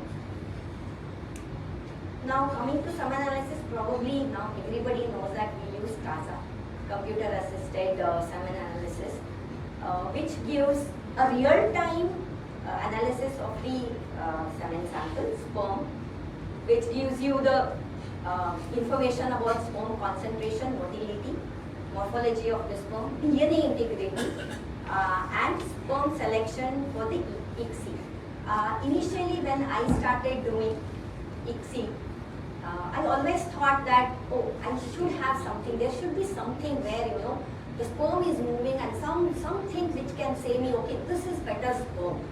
I have 2 sperm, and then the software can say, okay, choose this, not this, don't go for this. So we are definitely all our old timers, we had this thought. And then when I went to ISA, I saw this technology called, I'll come back later, SID software. This is sperm ID, where you know it gives you a real-time selection of sperm. As you can see that it is even grading the sperm, A, B, C. So when I am doing the ICSI, I can select the A grade sperm. This tool will even help to train the upcoming embryologists, where they see there is the difference between A and B real time. They'll be able to probably understand what is the difference between that A and that B. It gives actually all the analysis. I mean these are algorithms. Probably once you start using the software, you'll be able to understand much. So, but then this is something very wonderful. I was really fascinated by this. But these are not everyone is using, as there is a cost effect for this.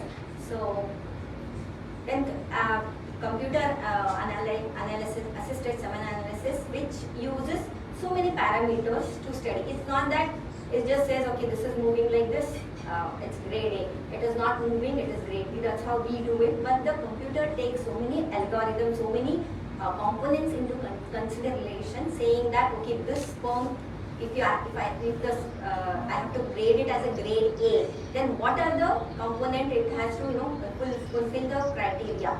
So the CASA system, it is designed to process large number of images with high consistency, accuracy and repeatability. Again, this will avoid the intervariability of sperm analysis, manual analysis. We get samples saying that, okay, the morphology of the sample is 20% and we see it as 2%. So this will completely avoid. Now, automation in semen preparation along with AI. This is again one more revolutionizing process where we see. I personally don't have much experience because I come from a center where we mostly do the male infertility cases.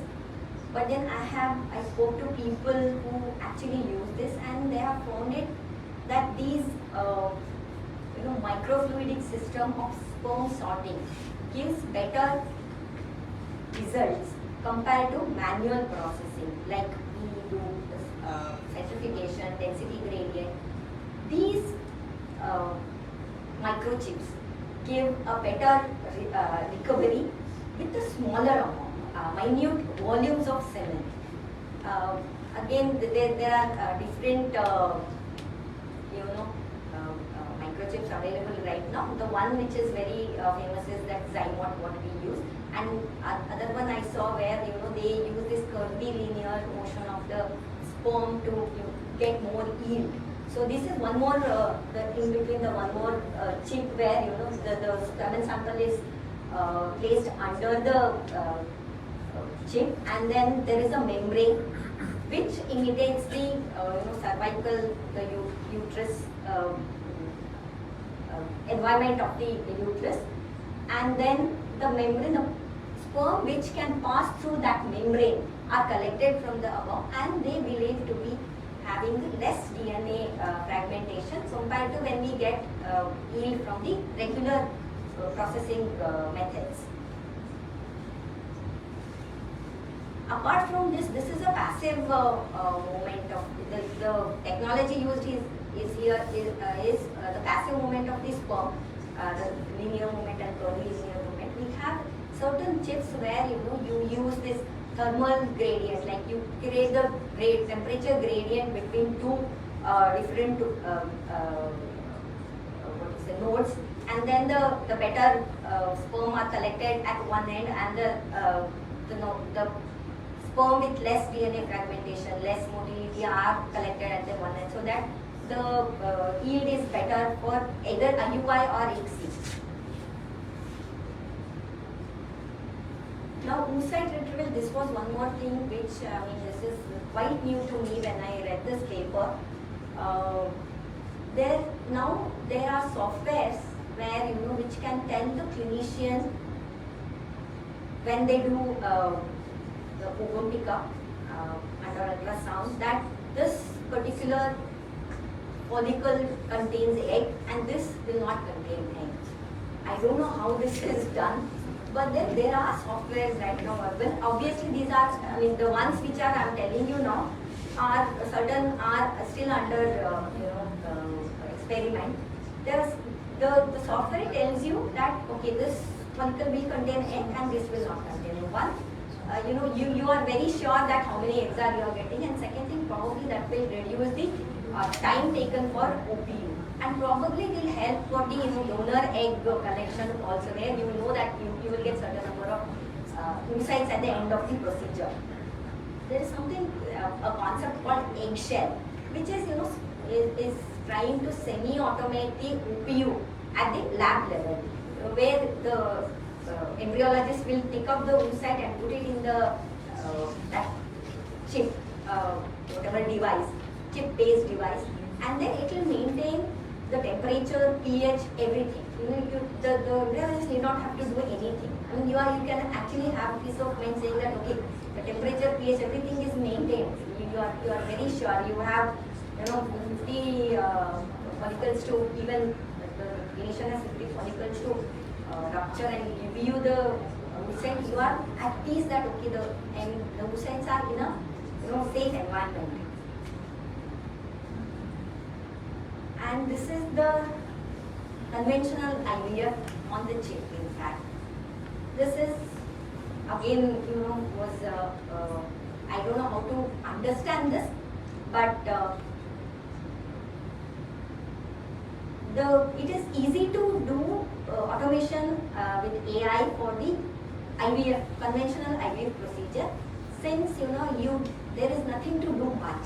You have to provide certain number of good motile, morphologically good sperm to the oocyte and it will fertilize.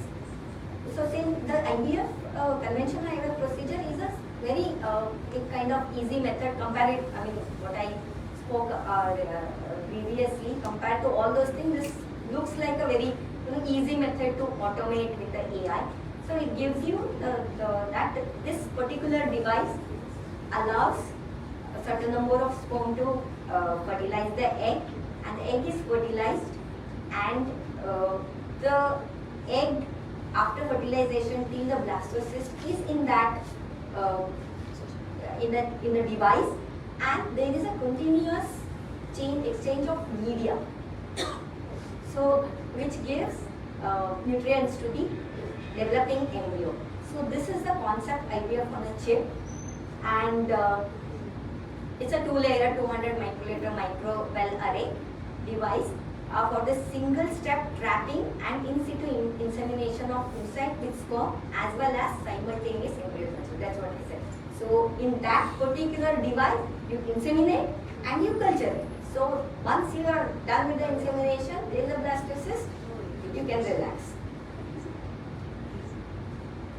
And this is again, this was the news when we had panel discussion. That first babies, twin girl baby are born by this robotic ICSI method. So This is, I mean, I read the paper, it's not completely robotic, not completely automated, but definitely 50% of the procedure was automated. So probably we have the future, where there is no need of an embryologist sitting and selecting. Along with this, there are experiments going on to immobilize the sperm, robotic immobilization of sperm. There are experiments going on which does the denudation of oocyte. I hope you know the denudation. We remove the cumulus cells surrounding the oocyte before doing ICSI. So there are devices, in making where you place the oocyte and they go through certain seriated part of the device where the cumulus cells are separated. So this is again under experiment, but people are doing. Probably they are not doing this for the human oocytes or embryo, but definitely it's going on the mouse embryo model. So this again probably is the future. We don't know how it is going to affect the embryology embryology in the future. We have no idea. And Dr. Sapna spoke so much about time lapse. I don't think I have to tell. The one thing is I have the video. So this is the time lapse video, embryoscope video, where you can see after ICSI we place the injected oocytes in the incubator embryoscope, and during the 5 days we see all this growth on the screen. This looks very fascinating, but again this requires again annotation. So what we call, like when I see the 2 p.m. I have to tell the software, okay, this is 2 p.m. 2 cell, okay, this is the time, it is 2 cell, 4 cell. So it's not completely automated, but again they are coming out with the self-annotating software where I may not have to do anything. The software itself will say, okay, 2 p.m. okay, I saw the 2 p.m. and there is, it will say that, okay, after certain time of after ICSI, the 2 p.m. appeared. So this particular time-lapse software, like the KID score is used in embryoscope. So it takes these morphokinetic stages of embryo development. Like there is a particular time gap between 2 cell and 4 cell, and 2 cell and 5 cell. So we have to annotate all these things, and it will take that algorithm, and at the end of the day 5 or day 6, it will give you a chart saying that this particular embryo followed correct morphokinetics. This particular embryo had problem in between 4 cell and compaction. So at the end of the 5th day or 6th day, you can select a better embryo for the transfer. This initially when the embryoscope came or the KID scores came, it was for the deselection of embryo. It's like not for the selection, or say that remove the embryo which is not following the morphokinetics. So the ones which followed morphokinetics here and there plus or minus, I mean they were used for transfer or freezing.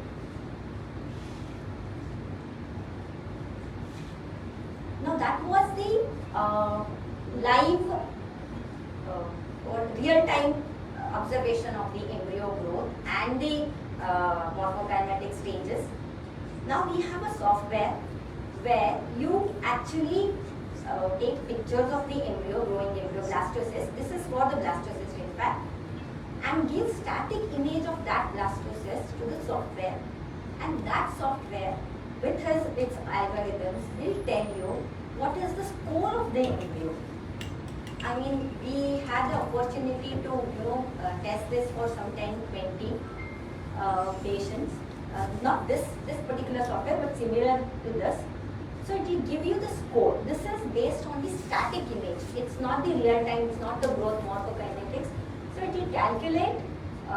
It will probably see the ICM, the blastocele, the percentage, the number of profectoderm cells. So, and at the end of the process, it will give you the score, and you can select the embryo for transfer or freezing. This particular, the base of this is like this software, they have provided with so many static images of embryo, the embryo and the pregnancy, obviously. They will say, okay, I transfer this particular blastocyst, this is the image, and this produced a negative or positive result. So, based on that comparison and algorithm, probably it's like they have fed numerous numbers of pictures of blastocyst, and at the end of that process, they were able to get this kind of software. This last, I guess, in Delhi ACE, there was a presentation on this from the Life Whisperer. This is a software called Life Whisperer. There was a demonstration on this, and they showed how they get the the rating of the embryo and their pregnancy rates. So, the pre-genetic testing AI is still under experiment, but definitely if AI can actually help in even denuding oocytes, I think this is nothing to even think or imagine about. The algorithms which are getting, the point is, as Dr. Sapna said, there is about 1 to 4%, there is always, it is still there. I mean, we don't know why the pregnancy doesn't happen. Probably the AI and automation, we can even bridge that gap, hopefully, I don't know, but just hoping for that. And this non-invasive metabolomics approach, even spent media, the embryo gives out so many metabolomics that you can test them without intervention of human, where you just subject that particular sample to the system and then it will take care of it. This will reduce again intervariability, the temperature variation or pH variation or the sample handling. It will eliminate all these variable factors, and probably we might get a better result for the aneuploidy, or I guess right now it is tested for aneuploidy only. And this is again, I never thought cryopreservation can be automated. AI can come here. I mean, how? But then this is under experiment for the, I guess, mouse embryo itself. This is automation of cryopreservation. Cryopreservation, we have, I don't know how many of you know, we have a particular steps where we put embryos in the equilibration media, particular concentration, vitrification media, and then they go on the cryo carrier, and then it goes in the liquid nitrogen. This automation does everything. It changes the concentration, it moves the embryo from equilibration media to vitrification media. I mean, it does that. Obviously, again, it will reduce the labor intensity, improve the accuracy. They have found that the thaw rate is more than 95%. Optimal embryo position, when we load, we don't know how we are loading, how we are handling the blastocyst. So many times we feel, oh my God, I'm squeezing this blastocyst. All those things are gone. Optimal cryoprotect concentration, I may not have to do anything there. And exposure time, exact exposure time. The exposure time for embryologists, it differs. I mean, some prefer at 8 minutes of equilibration, 10 minutes, 12 minutes. But then this is going to avoid all those variations. And again, optimal volume and temperature. Again, when we do vitrification, so many embryologists will use the whole kit, so many will use part of the kit. All those things, and all these things, probably will affect the post-thaw recovery. But then this is going to avoid all those things. I have only 2 more slides. Yeah, this is the robotic arm. arm. There is a robotic arm present which is going to move the embryo. Probably it has a cryo carrier which will move the embryos from, you load the embryo and it will go to the equilibration media, it will go to the vitrification and plunge the embryos into the liquid nitrogen. And this is again one more regulation. Probably this is more necessary now, necessary for us. This system actually maintains the record of cryopreserved gametes or embryos. Like you know where the embryo is. You may not have to go search every time, see the name. This is going to give you the position and the place of the embryo where you have kept in the tank. So this is going to, this kind probably, rather than making the robotic ICSI or denudation process, we need more automation or AI maintaining the lab quality, maintaining the embryo, the incubator quality, pH temperature, where we do not have to go back and see pH temperature every day, which can give you, okay, at home, seeing in your mobile, okay, my lab is perfectly functioning. So that kind of probably will help more in the IVF labs. So the future of ART, exponential advancement in medical science have followed due to integration of computer and biomedical science. Obviously, we all know. Mixed reality, virtual reality, and augmented reality. These all three options to fully automate patient consultations, especially significant times of global pandemics. So, global pandemics where patients were not able to come and talk to the embryologist or the clinician. Probably these virtual reality AI can help do the consultation online. The operative procedures such as ovum retrieval, embryo transfer may also be performed with mixed reality, the main benefit of which removes physical limitation of consultants to be one clinic.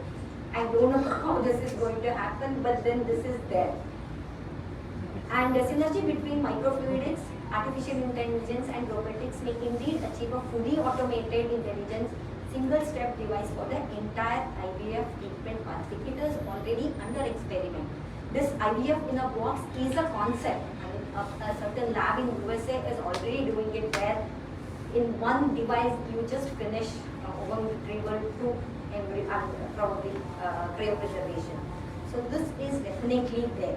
And I guess we have to accept this fact that AI is going to rule probably even embryology, and we will be mere spectators, or probably we are those kind of engineers who are going to give instruction, like computer.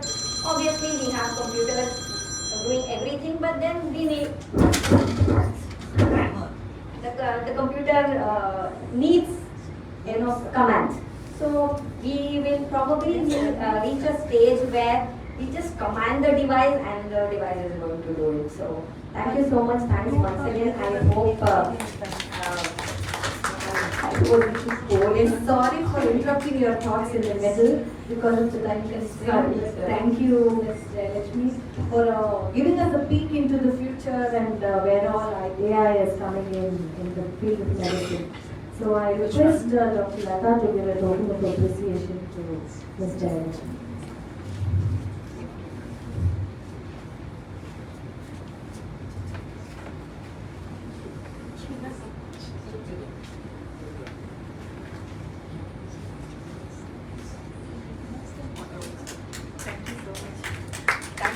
Dr. Lata, it was her invitation, and I'm really happy to be here. Thank you so much.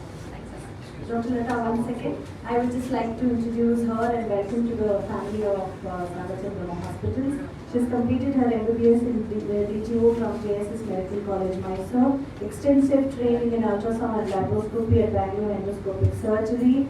Assisted reproductive technology course from Crest, Singapore. And she is currently the senior IVF specialist at Sagar Chandramma Hospital. I request Dr. Sudha Sippy to give a token of appreciation to Dr. Lata.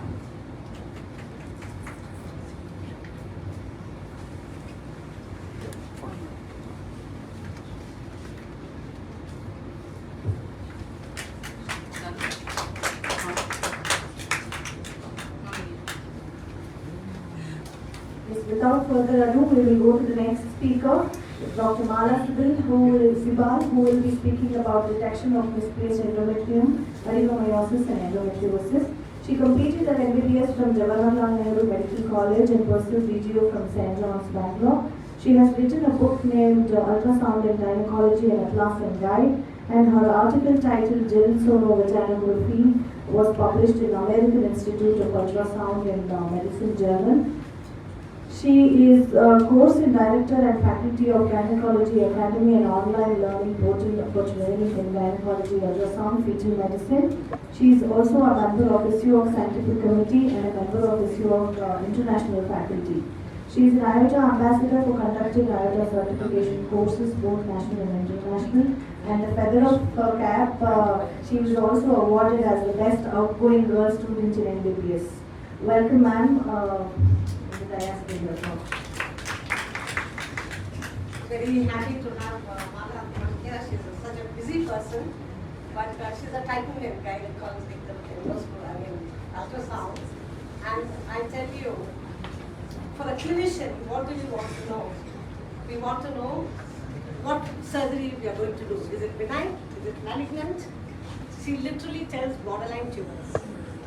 You know, she's so specific like that. And it's made our life much easier, counseling patients and avoiding frozen sections and doing unnecessary operations and all that. So it's a really thrill to have her here. And thank you very much, Mala, for accepting it.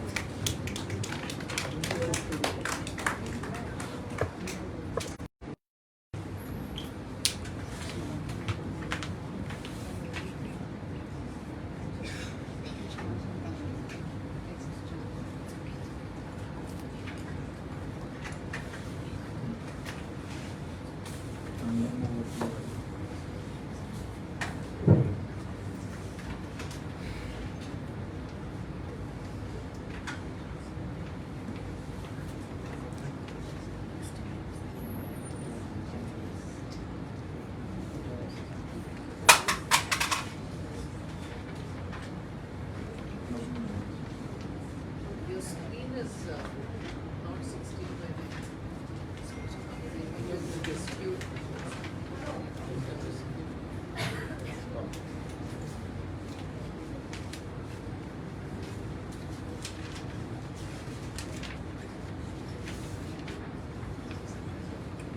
But why do you have this? It's not a 16 by 9.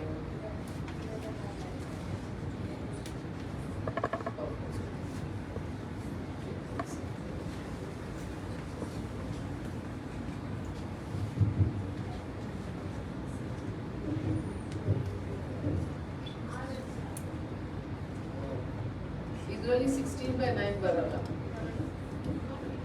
No. Because I need my mouse. No, it does. Okay. There's in this I don't know. No, I can do it the other way around, but then I can't use my mouse. That's my problem. If I do it this way. Images come, you will be able to. No,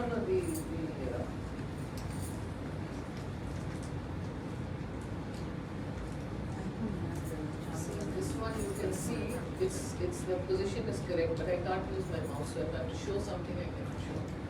Why? This is not the. No, the mouse is there, but if you do Pointer. I don't use a pointer. There's a pointer.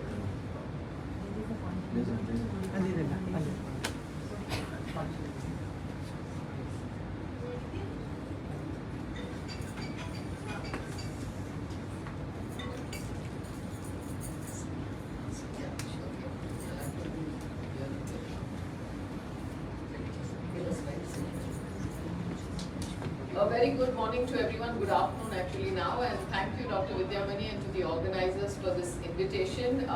As you know, I am a gynecologist that just does gynae ultrasound and nothing else. And I've been given a daunting task of covering two major topics in 20 minutes. So we'll start right away, and we all know that endometrium, to particularly all of us like we've said, is really our friend, and that's where life begins, that's where we all started off from. So it's a friend most often, but if it is misplaced, it is actually not pro-life but more anti-life, because we can end up with adenomyosis and endometriosis that can cause problems for infertility patients, cause infertility in patients. And adenomyosis, we all know, is nothing but endometrium lying in the myometrium, and endometriosis, particularly pelvic endometriosis, can be broadly divided into that which affects the ovaries, the ovarian endometriomas, which are easy to pick up on ultrasound. Then you have superficial endometriosis, which is difficult to pick up on ultrasound, and finally you have deep infiltrating endometriosis. So let's start off with adenomyosis. We all know in adenomyosis, this is the normal endometrium, and the area just the innermost myometrium is called the junctional zone. And obviously when endometrium moves towards the myometrium, the first area that it hits or enters is the junction zone. So you see these changes first in the junctional zone. I forgot that the mouse isn't working. So you see the endometrium move into the myometrium, and the first thing you see on ultrasound are these white lines, the endometrial tissue. They're called endometrial lines entering the myometrium. And these features that I'm showing you is how really progression takes place. In a given patient, you may get a mix of all these. And then this endometrial tissue that is entered starts multiplying, it becomes thicker, bigger. They're called endometrial buds. And finally, they may break away from the underlying endometrium, and then it's called endometrial islands. They typically see them in the submucosal area. And what happens to these endometrial islands? Every time she menstruates, there's bleeding, but there's no escape for this blood. So you have cystic spaces now lying within this endometrial tissue, and these cystic spaces are finally seen like this. Initially, you may see some amount of hyperechoic endometrium lining the cyst, but later on with time, with inflammation, fibrosis, you see that the endometrial tissue may not be well seen, but you see these cysts with thick turbid fluid, inside. And of course, what happens as a result of this movement of endometrium into the myometrium is that the endomyometrial junction is no longer well defined. You see the myometrium begins to appear coarse. It is thicker because there's some amount of hypertrophy associated with this endometrium within the myometrium. You see cystic spaces, you see small hyperechoic areas which are endometrial islands, and of course you see acoustic shadowing. Now this acoustic shadowing is primarily because you have the cystic areas that cause, we all know on ultrasound show acoustic enhancement, and the edges of these cysts and the hypertrophy that surrounds these adenomyosis causes the shadowing. So you have alternate shadowing, enhancement, and that's what really gives rise to this acoustic shadowing that you're seeing. And of course, over a period of time, the junctional zone becomes thicker, and earlier we used to use the thickness of the junctional zone to make a diagnosis of adenomyosis, but this is outdated now. We need to look at the features in this junctional zone or elsewhere in the myometrium to make a diagnosis. So if you were to look at the features of adenomyosis, you can divide them into two categories. One are those which are direct signs, that is direct presence of endometrium within the myometrium, and this is endometrial lines, buds, endometrial islands, cystic spaces with or without lining. Can we turn that light off? Can we turn this big light off? And then you have cystic spaces. You may or may not see the endometrial lining. So this is direct or primary signs, direct evidence. I'm seeing endometrium within myometrium. And then you have indirect features which tell me that this is a secondary to the presence of endometrium within the myometrium. The first is an ill-defined endomyometrial junction. You can get a globular uterus like this. The uterine body becomes globular because of hypertrophy and because of the adenomyotic tissue within the myometrium. You may have one wall affected more than the other, so you get a disproportional thickness of the wall. This is the posterior wall adenomyosis, this is an anterior wall adenomyosis, and of course acoustic shadowing. So these are considered as indirect features, and generally it is said that you should have at least one direct sign to call it adenomyosis, but if you have indirect signs, you should have at least two.